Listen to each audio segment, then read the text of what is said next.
Greetings, everybody, and welcome to week number 5. That is right, week number 5 of your 9443 class, which is your academic libraries class. As always, I'm your professor, Dr. J.S.K. Austin, and what we are going to be doing this week is a very quick state of the course update, and then I will be talking a little bit about fines. Now, the reason why our state of the course update is going to be on the fairly quick side is because there's really not a whole lot to talk about right now. You all did turn in what I would say would be your first quote-unquote major assignment, and that was your excuse me, your review of the academic library website. How many points was that worth again? Let me just check. Hold on. Yeah, so that was a 10-point assignment. So it wasn't a hefty assignment. It wasn't something that was gonna be 20 or 25 points or anything like that, but it was still 10 points, and therefore it is still a significant assignment. And again, the reason why that assignment for the review of the academic library's website was made into sort of a discussion board post type of assignment is because I am welcoming all of you to read the submissions of your classmates as well, and that way you can kind of learn what does and does not make a good academic library website, because some of you probably will be working in academic libraries and some of you probably will be making decisions on what actually goes on the website of the academic library that you work at. All right, so I hope you all enjoyed that type of assignment. I hope that it also got your minds just kind of going as far as, okay, this is what a good academic library website should and should not have. I hope you have a better sense of that than you did prior to doing the assignment.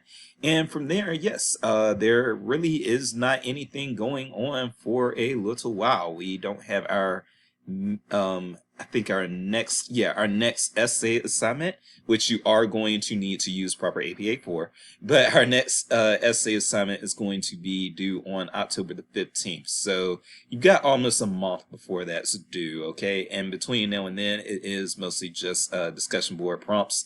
You got discussion board this week and next week and the week after next. Now, in early October, on October 10th to be exact, so I believe that is the second week of October. Yes, on the second week of October, you will have a sync session.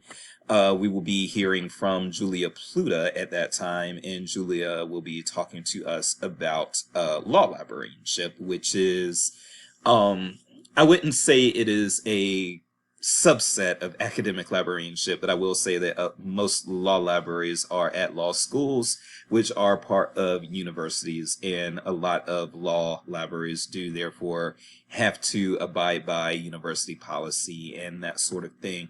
So Julia is a law librarian over here at UMKC. I live in the Kansas City area, so our university here in Kansas City, Julia works as a law librarian there, but you do not have to have a JD in order to be a law librarian for all law library jobs. So that is something to keep in mind. But I know some of you do have JDs. And so law librarianship may be something that you want to consider. Okay, so that'll be our sync session then. And yes, outside of that, yes, we just have discussion board posts leading up to October the 15th. So keep that in mind. All right, so yes, let's talk about fines for a little bit, because that is pretty much all that we have left to talk about now that there wasn't much again in the state of the course update.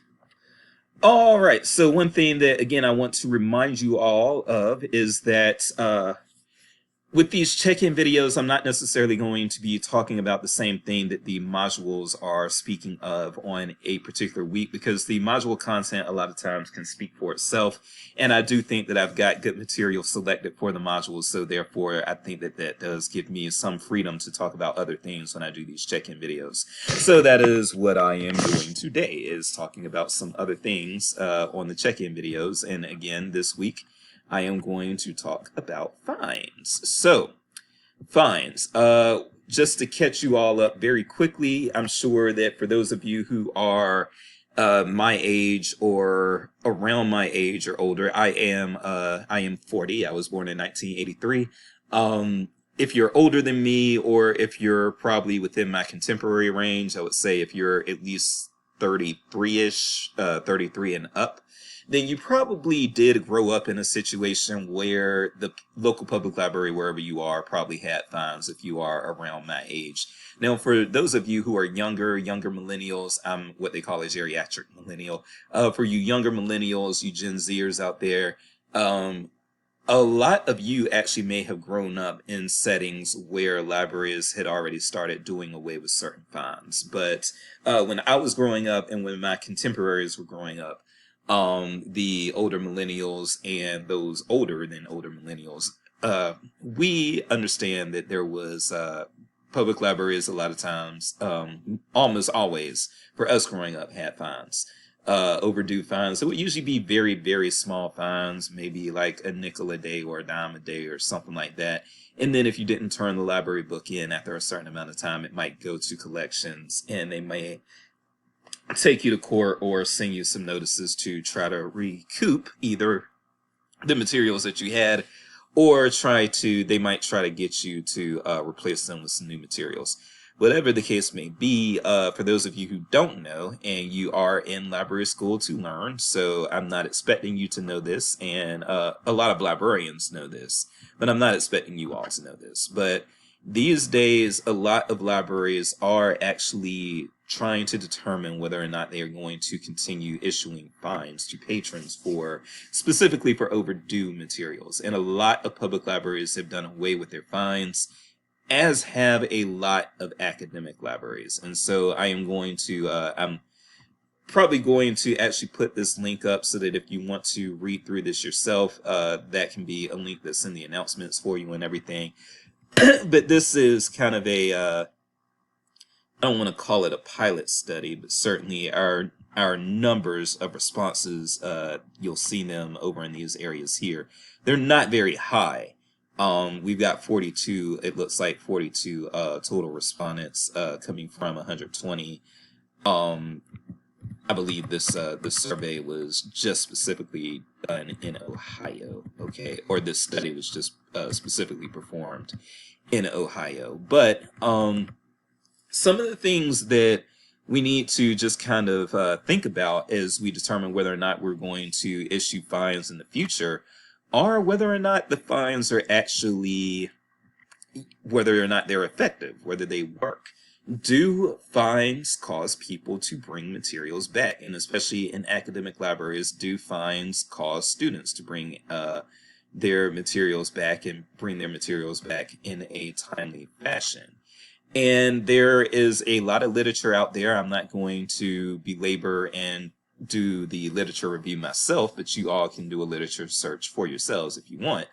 But there is a lot of literature out there that is suggesting that the fines actually are not effective. And so if fines are not effective in causing people to bring back their materials, and then on top of not being effective, the fines generally hurt the people that need the library most, then it's time to evaluate whether or not our libraries, our academic libraries, need to actually be issuing fines. And this may be something that is a different conversation from whether or not public libraries should be issuing fines. So I'll just read this summary here. The preliminary findings show that those in the experimental group did keep things longer and they received more fines. However, this group checked out fewer books during this time, which contributes to a higher fine average. And additionally, the experimental group had more people who had been fined before the study, which may show that they have a tendency towards not adhering to loan policy. And so this is good if you want to go ahead and try to find the method and all the other information pertinent to this study. That's going to be available out there, I believe, in one of these links here below. But I just want to kind of stick up on for now that we do need to have more studies and research done in this area because for one thing, yes, this is important to note. You have to know who your research participants are. And in this case, we are dealing with research participants who may have been fined before, so they just have tendencies toward not adhering to loan policies anyway. And that can really skew your results. But again, it is something that has to, it forces the question of whether or not these fines are actually working, if they are effective. I've really enjoyed these comments over from library staff over here. I'm going to read those out. Often patrons just want to keep items until they are finished with them anyway. It seems like the fines are the most effective way to get a patron's attention. So there are pro and anti-fine quotes down here. I think it lands on people differently. The people who are most dependent on the library are also least likely to be able to pay. This bothers me, but I've not found a replacement for fines that encourages the behavior we'd like to see. I support finding alternative ways to encourage reliable borrowing and returning. I think daily fines are only effective with people who tend to be diligent in the first place. People less responsible don't really care, especially when they're fines that are like 10, 15 cents. What fines create, however, is a retention issue. And yes, because most people do not like to part with their money if they do not have to. This is somebody saying that fines are effective. And this was answering the question of, are fines offensive? I mean, not offensive, are fines effective? Now, I will say also that I have worked in libraries that did and did not charge overdue fines. The community college that I worked at was a particular outlier. So a lot of the academic libraries that I worked at did not charge overdue fines on books. Now, if the books ended up missing, yes, you would, of course, have to pay to replace the material, but they did not actually charge overdue fines for being a few days, a week late, or whatever. But the community college, as opposed to the universities, I was talking about the universities with what I just said, but with the community college that I worked at, yes, that college actually did fine students, and it started fining them on day 3. You had a 2-day grace period, and then you owed 30 cents if you were late on the 3rd day, and those fines would keep going up as you were later and later. I worked at that community college for a while, for 4 years, and I did not see any evidence that charging the fines really was effective in getting the students to bring books, as specific material books, back on time. But those fines were so small. I will say, however, that libraries, as we all know, and academic libraries, as we all know, don't just lend out books. They lend out a lot of things. They do lend out technology and equipment and that sort of thing. So I've been to academic libraries that also loaned out laptops, and they loaned out phone chargers, and they loaned out keys, and all these various things, speakers, headphones, a lot of different things. Now, when it came to technology and that type of equipment, first of all, the fines would be higher. Instead of like 10 cents a day, it'd be like 50 cents or $1 a day. And this is for all the academic libraries that I've worked at, whether they were universities or the community college or whatever. They would have, again, higher fines if you were loaning. I mean, if you had loaned out or had gotten some equipment and you were late bringing that back. And then also it would go to collections a lot quicker, as far as saying that, okay, you need to pay to replace this if you don't bring it back. So like the books, a lot of times it would be even like the semester before they started saying, okay, this book didn't come back and now we're going after you for it. But with the technology, usually within a week, if it had been overdue for a week, then somebody was coming after you, especially with a laptop just a day. And I think when I was at the community college, the laptops even had like $25 a day in late fees. But yeah, those students, I will say from that anecdotal experience, those students would bring those laptops back, or else they would drop out, but they would bring them back within a day. I don't think I ever got $50 off of a student. I got a few for $25 for being late a day, but I don't think I ever got $50 off a student who was late 2 days. So those fines worked, but I'm not sure that small book fines work, and I'm not sure that they are necessary. If you read down here, it will talk about there have been some notable universities that have already gotten rid of fines. William and Mary, New York University, Eastern Kentucky, Brigham Young, Texas A&M. So we've even got the SEC up in there, Vancouver Island University, which I have not heard of. There were some drawbacks, but mostly the libraries reported that the changes were overall positive. But there are going to be drawbacks. A lot of times when you do things that help your patrons and help your communities, even if things are mostly positive, a lot of times there are going to be some small drawbacks, and I don't want you all to get discouraged by that. The main thing is, if it was overall positive, then sometimes you can do things to remedy those drawbacks. And so I would encourage you all, if you're interested in the topic, again, I'm going to put this link in the announcement. If you're interested in learning a bit more as to what people did to remedy some of the drawbacks of losing that fine revenue, then you can read down here and you can Google around for a little more information.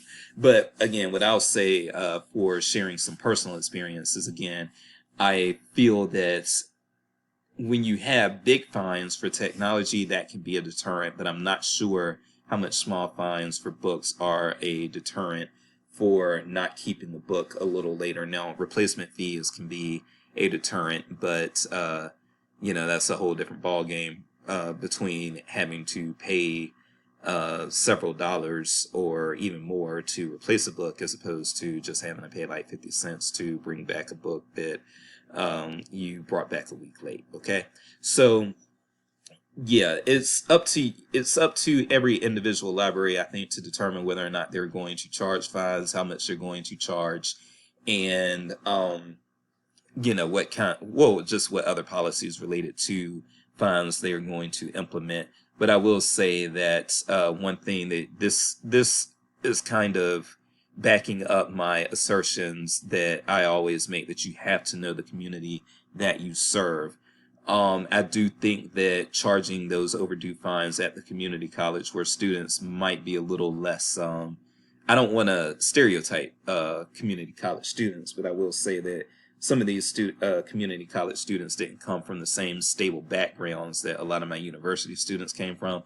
And so in that case, the fines did possibly motivate them to get their materials back, but it also may have made some of them shy away from even checking out materials, and that is never what we want, because libraries are oftentimes most pertinent in their mission is to help those who really, really, really need the help due to socioeconomic issues. So I will leave it right there.